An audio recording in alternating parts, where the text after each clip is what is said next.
আজ বানাবো তেলবিহীন সুস্বাদু মজার এক পিঠে।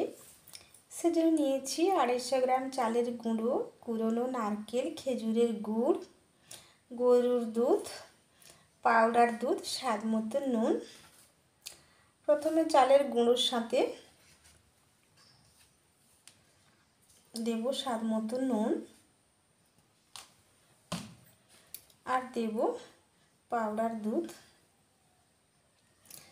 এবার শুকনো উপকরণ ভালো করে মিশিয়ে নেব।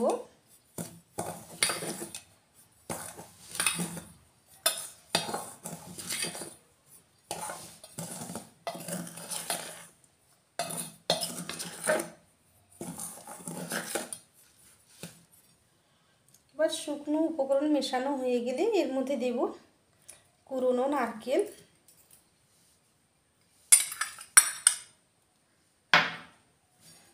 এবারে নারকেলটা দিব, মিশিয়ে নেব।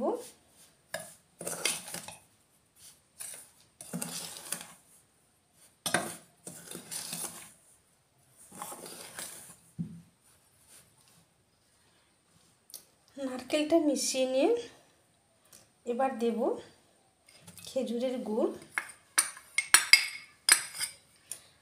খেজুরের গুড়টা নিয়েছি আমি 125 গ্রাম মতো। পাউডার দুধটা নিয়েছি 2 চামচ, 4 চামচের। গুড়টা কম বেশি দেওয়া যেতে পারে। এবারে গুড়টা দিয়েও ভালো করে মিশিয়ে নেব।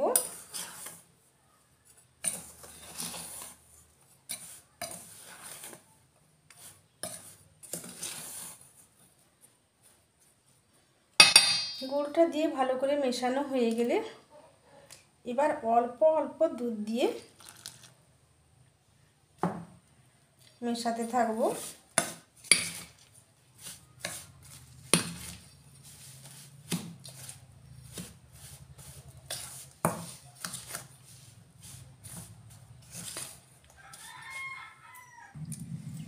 এবার অল্প অল্প দুধ দিয়ে হাতে মাখিয়ে নিলাম। বেশি শুকনো রাখবো না, একটু এরকম টাইপের, ঠিক নরম রাখলে গোল্লা পাকাতে ভালো হবে। বেশি পাতলাও নয়, বেশি শুকনো নয়, এইভাবে ঠিক মাখিয়েছি। এবার ঢাকা দিয়ে রেখে দেবো 10 মিনিট। চালের গুঁড়ির সঙ্গে দুধ গুড় ভালোভাবে অ্যাবজর্ব করে যাবে।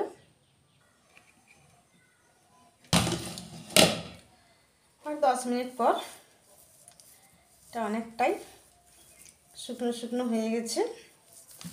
এবার হাতে নিয়ে একটু একটু করে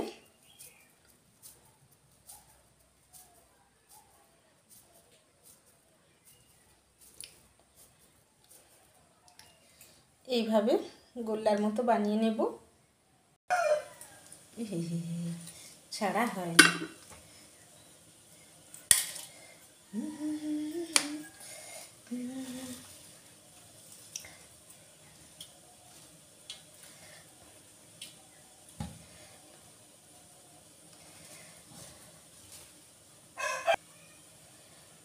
বাকি অর্ধেকটা আমি মোল্টে দিয়ে পিস পিস করে কেটে নিলাম। এবার আমি একটা ছোট্ট হাঁড়িতে জল বসিয়ে দিয়েছি, তারপর একটা ফুটো জাম বসিয়ে দিয়ে এরপর একটা পরিষ্কার নেগড়া দিয়ে দিলাম। এটা নতুন থান, এটাতে ছানা কাটাই। এবার এর মধ্যে পিস পিসগুলো আগে দিয়ে দেব। সরাসরি জামে দিলে জামের ঘামটা লেগে পিঠার গাটা জল জলে হয়ে যাবে।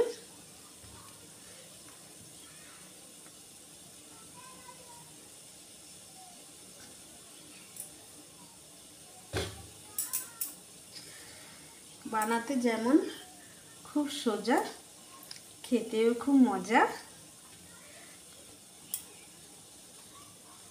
এবার এর মধ্যে একটা ঢাকা দিয়ে দেব। এই ঢাকনার মধ্যে একটা ফুটো থাকে, সেটা কাগজ দিয়ে আটকে দিলাম। এবার 30 মিনিট ভাপে বসিয়ে আঁচ বন্ধ করে দেব। আঁচ বন্ধ করে 10 মিনিট রাখবো।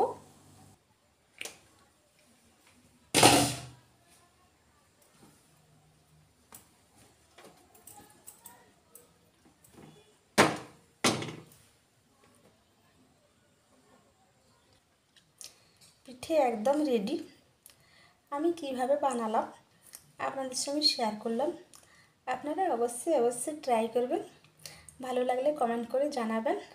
আজ এই পর্যন্ত, আবার দেখা হবে অন্য কোনো দিন অন্য কোনো ভিডিওতে।